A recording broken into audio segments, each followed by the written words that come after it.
은혜 받은 후의 삶의 자세에 대해서 말씀을 나눕니다. 사람이 금수저를 물고 이 세상에 태어난 것은 참 복된 것입니다. 그러나 그것보다 중요한 것이 있습니다. 금수저를 물고 태어났는데 흙수저로 죽으면 비참한 것입니다. 금수저로 태어난 사람은 그것을 유지하고 더 영화롭고 발전된 삶으로 생을 마쳐야 될 것입니다. 우리가 하나님의 은혜를 받았다 할지라도 그 받은 은혜로 모든 것이 끝난 것이 아니라 그 은혜를 지켜야 되고 더욱더 풍성한 은혜로 천국에 입성해야 될 줄로 믿습니다. 그러므로 오늘 우리는 은혜를 받을 뿐만 아니라 그 받은 은혜를 어떻게 간직하고 더 풍성한 복의 길로 걸어갈 수 있는지 함께 말씀을 통하여 은혜를 나누고자 합니다. 첫째로 하나님은 은혜와 사랑이 풍성하십니다. 하나님께서는 원래가 은혜로우신 분입니다. 이 세상의 모든 것을 하나님께서 지으시고 사람들에게 그것을 나누어 주신 것입니다. 그러므로 우리가 하나님 앞에 무엇을 드리려 할지라도 그것은 우리가 드리는 것이 아니라 하나님께서 주신 것을 우리가 받아 누리다가 일부를 바치는 것에 불과합니다. 로마서 11장 35절 이하에서 말씀합니다. 누가 주께 먼저 드려서 갚으심을 받겠느냐? 이는 만물이 주에게서 나오고 주로 말미암고 주에게로 돌아감이라. 그에게 영광이 세세 있을지어다. 아멘. 하나님께서 이 세상의 모든 것을 지으셔서 하늘을 지으시고 땅을 지으시고 공기를 만드시고 물을 주셔서 우리가 이 세상에 살게 하는 것입니다. 하나님께서는 아담과 하와를 창조하실 때에도 그들을 아무것도 없는 상태에서 짓지 아니하시고 모든 것을 구비한 상태에서 에덴 동산을 만드시고 그곳에서 하나님이 지으신 사람을 살게 하신 것입니다. 그러므로 하나님은 은혜로우신 분입니다. 인간이 죄를 범하였어도 하나님께서는 금방 노하시고 그들을 버리지 않습니다. 하나님께서는 열 재앙으로 이스라엘 백성들을 애굽에서 이끌어내시고 그들을 광야로 인도하셔서 광야에서 만나를 내리시고 메추라기를 주셔서 그들을 먹게 하시고 반석에서 물이 솟아나와서 그를 마시게 하셨음에도 불구하고 이스라엘 백성들이 반역하고 어려움이 다가오자 애굽으로 돌아가려고 했습니다. 그때 하나님께서 그들을 진노하사 진멸하려고 할 때 모세가 이와 같이 기도합니다. 민수기 14장 18절 이하에 야훼는 노하기를 더디하시고 인자가 많아 죄악과 허물을 사하시나 형벌받을 자는 결탄코 사하지 아니하시고 아버지 죄악을 자세히 갚아 3, 4대까지 이르게 하리라 하셨나이다. 구하옵나니 주의 인자의 광대하심을 따라 이 백성의 죄악을 사하시되 애굽에서부터 지금까지 이 백성을 사하신 것 같이 사하시옵소서. 야훼께서 이르시되 내가 내 말대로 사하노라. 그러므로 우리는 서로 죄를 짓고 불의하고 거역하는 때가 있다 할지라도 마음을 찢고 하나님 앞에 나아가서 용서함을 받아야 됩니다. 요엘서 2장 13절에 보면 너희는 옷을 찢지 말고 마음을 찢고 너희 하나님 야훼께로 돌아올지어다. 그는 은혜로우시며 자비로우시며 노하기를 더디하시며 인애가 크시사 뜻을 돌이켜 재앙을 내리지 아니하시나이. 주님께서 우리를 긍휼히 여기시고 가난한 자에게 복음을 주신 하나님께서 가난하고 어려운 상황에 있는 코로나19로 말미암아 힘든 사람에게 도움을 베풀어 주시고 치료의 은혜를 내려 주시고 하나님이 생명의 길로 인도하여 주실 줄 믿습니다. 하나님은 사랑이 무한하신 하나님이십니다. 우리는 하나님을 사랑한 것 같아도 우리가 하나님을 사랑한 것이 아니라 하나님이 우리를 사랑하셨다고 성경은 말씀합니다. 하나님이 세상을 이처럼 사랑하사 독생자를 주셨으니 이는 그를 믿는 자마다 멸망하지 않고 영생을 얻게 하려 하심이라고 말씀합니다. 그 하나님의 사랑은 우리가 빼앗길까 두려워할 필요가 없습니다. 그 사랑은 변질될까 혹시 사랑이 나에게서 떠나갈까 두려워할까 닥도 없습니다. 하나님은 변치 않으시고 하나님의 사랑은 강하고 가장 크기 때문에 마귀나 이 세상의 그 어떤 것으로도 우리를 향한 하나님의 사랑에서 우리를 끊을 것이 없는 것입니다. 그러므로 하나님의 사랑 안에서 두려움을 떨쳐버리고 담대함을 얻게 되시기 바랍니다. 요한일서 4장 18절 이하에서 말씀합니다. 사랑 안에 두려움이 없고 온전한 사랑이 두려움을 내쫓나니 두려움에는 형벌이 있으므라. 두려워하는 자는 사랑 안에서 온전히 이루지 못하였느니라. 우리가 사랑하면 그가 먼저 우리를 사랑하셨습니다. 주님께서 우리가 아직 죄인 되었을 때 그 아들을 보내어 우리를 사랑하신 것입니다.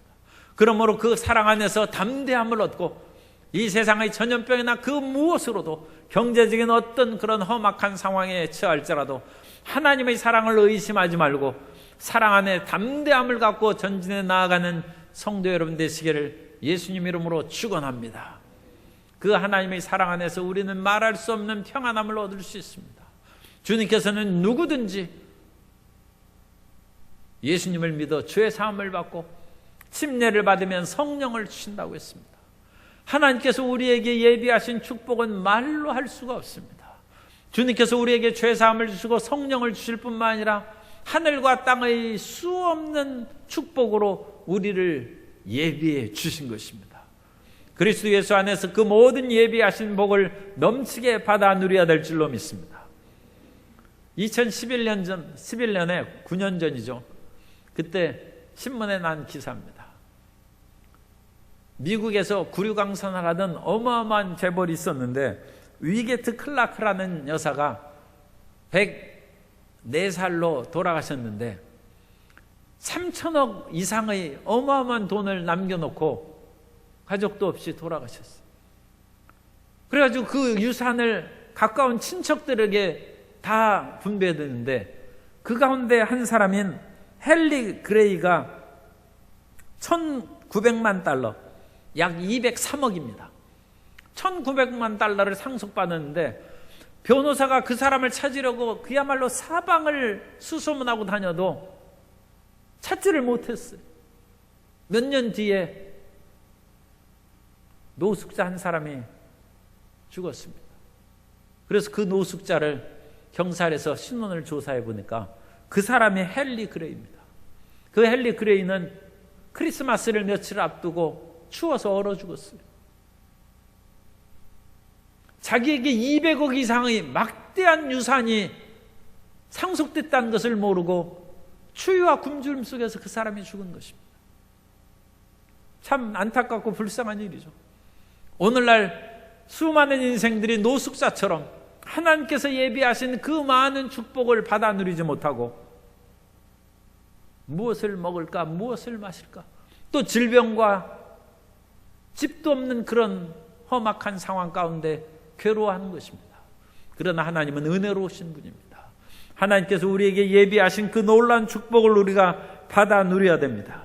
고린도전서 2장 9절에 보면 기록된 바 하나님이 자기를 사랑하는 자들을 위하여 예비하신 모든 것은 눈으로 보지 못하고 귀로 듣지 못하고 사람의 마음으로 생각하지도 못하였다 함과 같으니라. 주님께서는 예수 그리스도 안에서 우리에게 말할 수 없는 은혜를 예비하시고 상속재산을 마련하여 주신 줄 믿습니다. 그것을 받아 누리는 그 하나님의 은혜 가운데 거해야 됩니다. 그 은혜 가운데 한 가지가 특별히 하나님은 우리를 치료하시는 것입니다. 두 번째로 은혜로우신 하나님은 병든 자를 치료해 주십니다. 하나님께서는 그 병든 자를 치료하실 때 하나님을 순종하고 사랑하는 자들만 치료하는 것이 아니라 오늘 말씀에서처럼 원망하고 불평하는 사람도 돌이킨 즉 하나님께서 용서해 주셨다고 했습니다. 이 이스라엘 백성들은 말할 수 없는 하나님의 은혜와 인도하심을 받아 누렸음에도 불구하고 이 광야길을 걸어가면서 길이 험하고 목이 마르니까 원망 불평했습니다. 그러자 불뱀들이 나와서 물기 시작했어요. 이 광야의 불뱀들은 어찌나 독성이 강한지 사람들이 죽고 몸이 퉁퉁 부어오르고, 그러자 그 사람이 우리가 하나님과 당신께 범죄했으니 우리를 위하여 기도해달라 모세에게 간청을 합니다. 그때 모세가 하나님 앞에 부르짖어 기도하며 내가 그러면 불뱀을 상징하는 놋뱀을 만들어서 장대에 높이 해달라. 그것을 바라보는 자는 살리라. 민수기 21장 8절 이하에 야훼께서 모세에게 이르시되 불뱀을 만들어 장대 위에 매달아라. 물린 자마다 그것을 보면 살리라. 모세가 놋뱀을 만들어 장대 위에 다니 뱀에게 물린 자가 놋뱀을 쳐다본 즉 모두 살리라. 하나님께서는 우리가 잘못하면 우리를 때리실지라도 우리를 고쳐 주십니다. 인생은 하나님이 때리지 않아도 사라져버리는 인생입니다. 인생은 아침에 풀이 자랐다가 베어져 저녁에 마름같이 허무한 인생입니다. 그 인생을 하나님께서 때리신다면 하나님께서 고치시는 것이지 죽이려고 때리는 것이 아닙니다. 호세아 6장 1절 이하에 보면 오라 우리가 야훼께로 돌아가자. 야훼께서 우리를 찢으셨으나 도로 낫게 하실 것이요 우리를 치셨으나 싸매어 주실 것입니다. 야훼께서 이틀 후에 우리를 살리시며 셋째 날에 우리를 일으키시리니 우리가 그 앞에서 살리라. 그러므로 질병이나 삶의 고난을 통해서 어려움에 처한 사람은 하나님의 사랑을 의심하고 하나님께 이제는 모든 것이 끝났으니까 하나님이 어디 계실까 보냐 물러서면 정말로 살 길이 없습니다. 그러나 우리가 때리고 찢겼을지라도 나를 고치실 분은 하나님밖에 안 계시다. 내 삶을 회복하실 분은 오직 하나님이시다 하고 주님께 나아가면 주님께서 우리를 고치시고 새롭게 하시고 회복하게 하시고 더 풍성한 복을 내려주시는 것입니다. 그런데 이스라엘 백성들이 장대에 달린 놋뱀을 바라봤습니다. 오늘날 우리가 치료받기 위해서는 하나님을 바라봐야 됩니다. 우리가 치료받는데도 몇 가지 그런 단계가 있습니다. 사람이 아프면 일단 부르짖어 기도해야 돼요. 사람이 하나님 앞에 간절히 기도하면 주님께서 우리를 응답해 주십니다. 어려운 일이 있고 몸이 아플 때 그 모든 것을 하나님 앞에 아뢰고 부르짖어 기도하는 성도 여러분이 되시기를 바랍니다. 시편 55편 16절 이하에 보면 나는 하나님께 부르짖으리니 야훼께서 나를 구원하시리로다. 저녁과 아침과 정오에 내가 근심하여 탄식하리니 야훼께서 내 소리를 들으시리로다. 하루에 3번을 기도해야죠. 아니요, 몸이 아픈데 3번 이상 해야죠. 그런데 하루에 1번 기도하고 왜 치료해 주시지 않습니까? 밥은 3끼 먹으면서 기도는 잊어버리고 그러면 그와 같이 좀 성실하지 못하죠. 아침과 정오와 저녁에 기도한다. 이스라엘이 이 공식적인 3번 기도입니다. 그러나 사람이 답답하면 어찌 3번뿐은 기도해야 되겠습니까? 5번, 6번이라도 기도해야 될 것입니다. 그 기도가 오매불망 생각하는 기도입니다. 하나님께서는 우리의 구하고 생각하는 것에 넘치도록 우리를 채워주십니다. 그러므로 항상 하나님을 생각해야 돼요. 치료를 생각해야 돼요. 하나님의 은혜의 축복의 말씀을 생각해야 됩니다. 우리가 잘 아는 시편 1편 2절 이하에 보면 오직 야훼의 율법을 즐거워하여 그의 율법을 주야로 묵상한도다. 그는 시냇가에 심은 나무가 철을 따라 열매를 맺으며 그 잎사귀가 마르지 아니함 같으니 그가 하는 모든 일이 다 형통하리로다. 이 말씀을 직접적으로 대입하세요. 야훼의 율법을 즐거워하며 그 말씀에 하나님의 치료를 즐거워하며 저가 채찍에 맞음으로 나음을 입었다는 말씀을 즐거워하며 그 채찍에 맞음으로 나음을 입었다는 말씀을 주야로 묵상하면 시냇가에 심은 나무가 철을 따라 열매를 맺은 같이 치료의 열매를 맺을 것이고 그 앞길이 형통할 것입니다. 2번째 기도는 생각하는 기도입니다. 끊임없이 오매불만 생각하는 것입니다. 하나님, 자나깨나 안 지나서나 하나님 나를 치료하시고 나의 삶을 회복시켜 주옵소서. 더 나아가서 3번째 기도하는 것이 놋뱀을 바라보는 것처럼 하나님을 바라보는 것입니다. 하나님은 바라보는 자의 그 바라봄을 외면하지 않습니다. 어떤 사람에게 간절한 눈으로 바라보면 그 눈길을 피하기 어렵죠. 그러니까 요즘에는 뭐 그런 사람들이 별로 없습니다만 예전엔 길거리에 그야말로 깡통을 하나 놓고 적선을 구하는 사람들이 있습니다.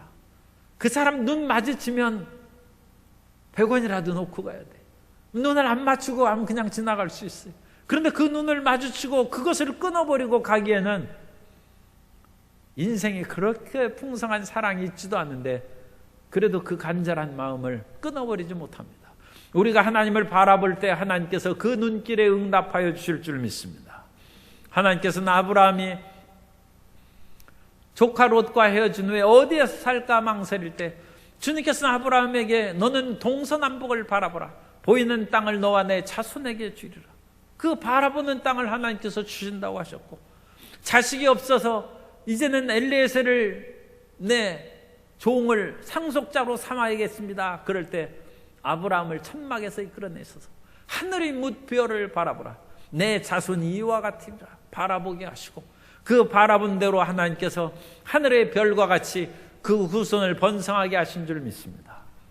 그러므로 오늘날 우리가 하나님의 응답을 받기 위해서는 치료받은 모습을 그려봐야 됩니다.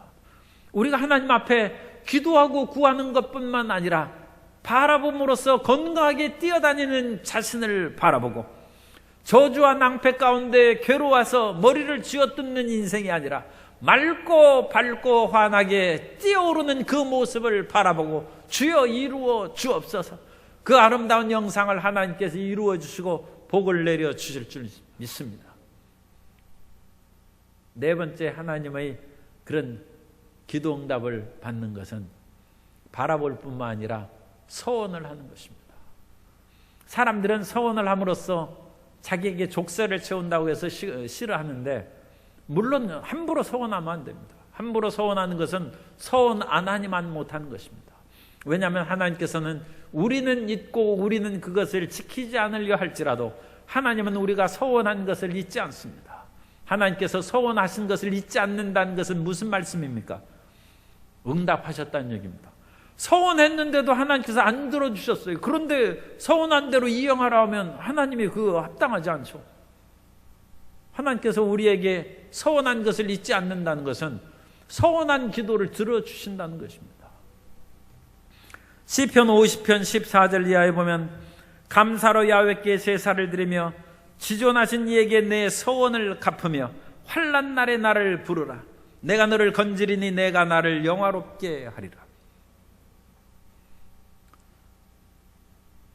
참 이 개인적으로 이 말씀을 드리는 것이 좀 미안한 마음이 듭니다만, 내가 예전에 젊었을 때는 성도님들하고 상담하면 서원하지 말라고 그랬어요.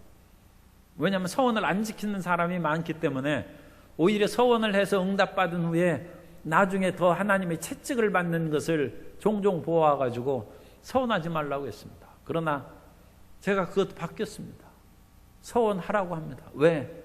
서원을 하는 것은 그 사람의 다음 나아갈 삶의 길의 방향을 정해주는 것입니다. 서원한 사람은 자기 마음대로 못 살죠. 하나님, 제가 주님께 충성하겠습니다. 그야말로 우리가 당연한 것이지만 주일을 성수하고 새벽 기도를 드리겠습니다. 주님 저를 치료해 주시면, 참 좀 어려운 얘기입니다만 평생 새벽 기도를 드리겠습니다. 그러면 그 사람이 새벽에 딴짓 못하죠. 그 사람이 새벽에 하나님을 찾고 앙망하는 것으로 인생의 방향이 정해지는 것입니다. 서원 그 자체가 중요한 것이 아니라 그 사람의 앞으로의 삶이 정해진다는, 하나님을 향한 삶으로 정해진다는 것입니다. 이것이 중요한 것입니다.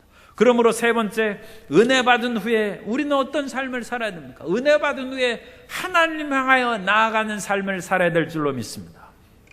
오늘 본문 말씀이 좀 길어가지고 제가 빨리 해야 됩니다만, 21장 9절에 보면, 모세가 놋뱀을 만들어 장대 위에 다니 뱀에게 물린 자가 놋뱀을 쳐다본 즉 모두 살더라. 아주 중요한 말씀입니다. 그러나 이것보다 더 중요한 것이 그 다음의 말씀입니다. 이 살아난 사람이 애굽으로 가지 아니하고 세상 길로 나아가지 아니하고, 10절에 보면 이스라엘 자손이 그것을 떠나 오봇에 진쳤고 오봇에서 이에 아바림에 진쳤고 거기를 떠나 세렛 골짜기에 진쳤고 더 나아가 아르논강 건너편에 진을 쳤으니, 지금 진을 계속 치면서 한 걸음 한 걸음 나아갔는데, 이 나아가는 길이 무슨 길입니까? 이 나아가는 길이 어떤 길입니까? 약속의 땅 가나안으로 나아가는 길입니다. 우리의 인생은 하나님의 약속의 길을 향하여 나아가는 것입니다. 우리 인생의 최종 목적은 하나님께서 나에게 예비하시고 섭리하시고 정하신 그 길을 향하여 나아가는 것입니다. 하나님께서 우리를 치료하신 것도 그 길로 나아가라고 복을 주신 것이고, 하나님께서 우리에게 물질의 풍요한 복을 내려주신 것도 그 길로 가라고 주님께서 복을 주신 것입니다. 그러므로 우리가 소원함으로써 그 방향을 전한 것처럼 치료받은 후에, 은혜 받은 후에 샛길로 나가지 말고 하나님을 향하여 한 걸음 한 걸음 전진해 나아가는 성도 여러분 되시기를 예수님 이름으로 축원합니다. 그 길을 나아갈 때 방해도 있습니다. 그 길을 나아갈 때 아무리 조금 시온왕과 바산왕 옥이 이스라엘 백성들을 대적했습니다. 그러나 하나님을 향하여 나아가는 이스라엘 백성들을 어찌 원수가 막을 수 있습니까? 그들을 진멸하고 요단 동쪽 땅을 얻었고, 그리고 이스라엘 백성들은 모압 평지에 진을 쳤습니다. 20절 말씀에 보면 바못에서 모압 들에 있는 골짜기에 이르러 광야가 내려다 보이는 비스가산 꼭대기에 이르렀더라. 여기까지만 읽은 것은 모세가 나중에 하나님께 돌아간 그곳이 비스가산 정상입니다. 느보산에 올라서 비스간 봉우리에서 모세가 이 세상을 하직했는데 그가 묻힌 곳을 아는 곳이 없다고 했습니다. 하나님의 말씀대로 모세가 떠났다 했습니다. 그것을 하나님의 말씀대로는 하나님의 입으로라고 원어엔 되어 있는데 유대인들은 그걸 해석해서 하나님께서 건강하신 모세에게 입을 맞추자 모세가 이 세상을 떠나갔다고 그와 같이 추석합니다. 이제 모세의 갈 길이 끝나고 있어요. 왜 모세의 갈 길이 끝나고 있습니까? 백성들을 이제 요단강만 건너면 약속의 땅으로 들어갑니다. 그것으로 인도하였기 때문에 사명이 끝난 것입니다. 갈 길을 지금 다 간 것을 보여주고 있습니다. 우리는 하나님께서 원하시는 그 모든 사명의 길을 끝까지 전진해 나아가야 될 줄로 믿습니다. 주님께서는 베데스다 연못 가운데 누워있던 38년 된 병자를 치료했습니다. 38년은 이스라엘 백성들이 광야에서 헤매된 기간이 38년입니다. 불순종과 자기 뜻대로 살아가던 38년의 그 기간이 끝난 베데스다 병자에게 내가 낫고자 하느냐 했습니다. 그 사람은 아멘 하지도 않았습니다. 예수님 앞에 나와 옷자락을 붙잡고 또 그 앞에 꿇어 엎드려 나를 치료해 주셔서 나병 환자만큼 부르짖지도 않았습니다. 예수님께서 낫고자 하느냐 물으셨는데도 불구하고 연못물이 동할 때 다른 사람이 먼저 내려가서 나는 치료받지 못합니다. 딴 말을 하고 있습니다. 그러나 예수님께서 그를 고쳐주셨습니다. 그리고 나서 예수님께서 다음에 성전에서 이 사람을 만났을 때 말씀합니다. 요한복음 5장 14절에 그 후에 예수께서 성전에서 그 사람을 만나 이르시되 보라 내가 나았으니 더 심한 것이 생기지 않게 다시는 죄를 범하지 말라 하시니 병고침을 받고 하나님의 치료의 은혜를 받았으면 죄의 길로 가지 말고 빛의 길로 가라는 것입니다. 하나님의 은혜의 길로 가라는 것입니다. 광복절에 특사를 받았어요. 그런데 광복절에 특사를 받고 나라의 그런 도움을 받은 사람이 나라 돈을 떼먹는 부정한 일을 행하거나 매국노짓을 하면 그 사람이 광복절 특사 받은 그 일을 지금 제대로 혜택을 올바르게 누린다고 할 수 없습니다. 하나님의 은혜를 받는 것이 중요합니다. 그러나 그 은혜를 받은 후에 나아가는 길이 또한 중요한 것입니다. 예전에 어떤 사람이 그런 예화를 얘기했어요. 어느 날 걷지 못하는 사람이 치료를 받아서 그야말로 다리가 온전해졌어요. 그런데 치료받은 사람이 내가 이전에는 춤도 못 추고 다리가 꼼짝을 못 해가지고 고통스러웠는데 이제 다리가 고쳐받았으니까 이전에 춤 못 추던 곳을 뛰어다녀야 된다 해서 야간 업소에 가서 밤새 춤만 추고 다녀요. 그 올바른 정신이겠습니까? 하나님께서 우리 모든 사람들에게 대한민국에게 한국교회에 복을 주셨으면 하나님이 원하신 길로 전진해 나아가야 될 줄로 믿습니다. 헛된 대로 나아가면 바이러스도 예배를 중지시키는 거 보십시오. 이 세상에 우리의 할 수 있는 그런 일은 정말로 작은 것이고 한계가 있는 것입니다. 하나님이 원하시는 그 길로 전진해 나아가는 것입니다. 중풍병자가 들것에 걸려서 예수님 앞에 나왔습니다. 그러자 예수님께서 그 사람을 치료하시면서 내 상을 들고 가라고 말씀합니다. 마가복음 2장 10절 이하에 그러나 인자가 땅에서 죄를 사하는 권세가 있는 줄을 너희로 알게 하려 하노라 하시고 중풍병자에 말씀하시되 내가 내게 이르노니 일어나 내 상을 가지고 집으로 가라 하시니 그가 일어나 곧 상을 가지고 모든 사람 앞에서 나가거늘 그들이 다 놀라 하나님께 영광을 돌리며 이르되 우리가 이런 일을 도무지 보지 못하였다 하더라.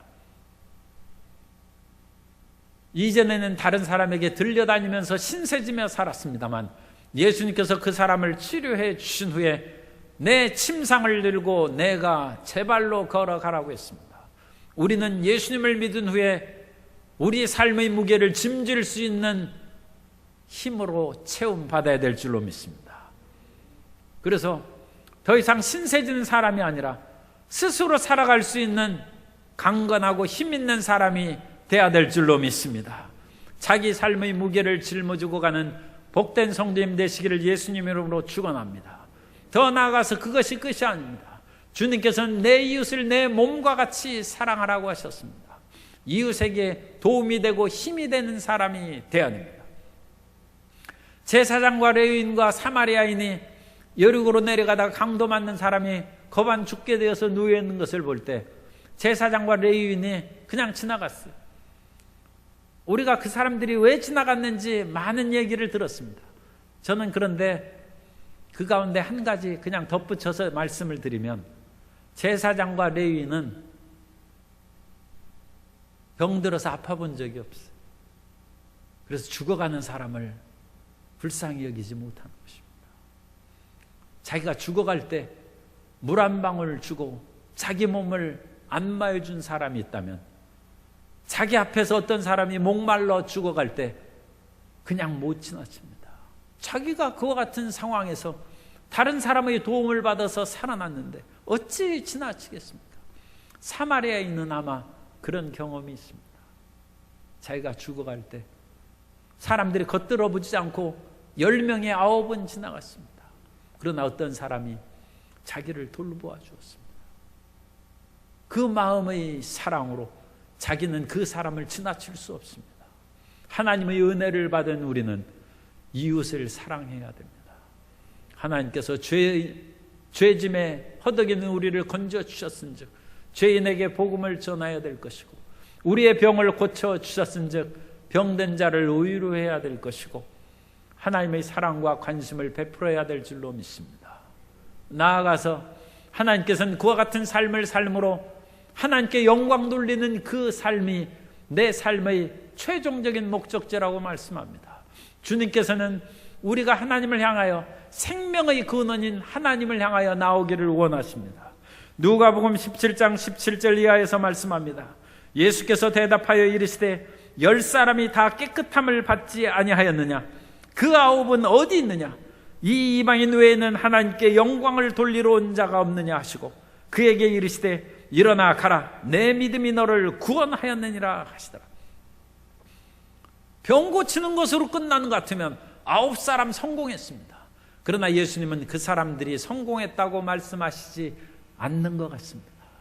성공한 사람은 하나님께 영광 돌리러 온 그 한 사람입니다.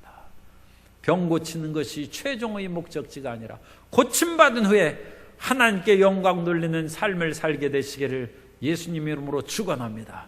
은혜 받은 후에 삶의 자세를 어떻게 가져야 됩니까? 하나님은 은혜로우시고 사랑이 무한하십니다. 하나님은 그 풍성한 은혜의 상속분으로 우리의 병을 고쳐주십니다. 우리가 하나님을 앙망하고 바라보면 그 바라본 비전대로 우리를 치료하십니다. 거기에서 끝나지 말고 노뱀의 장대 달린 노뱀을 본 자마다 다 치료함을 받았을 때 오봇에서 이에 야바림으로 아르논 골짜기로 한 걸음 한 걸음 하나님의 약속의 땅을 향하여 주님께서 원하신 길을 향하여 전진해 나간 것처럼 하나님께서 우리에게 주신 사명의 길을 한 걸음 한 걸음 전진하는 복된 성도님 되시기를 예수님 이름으로 축원합니다.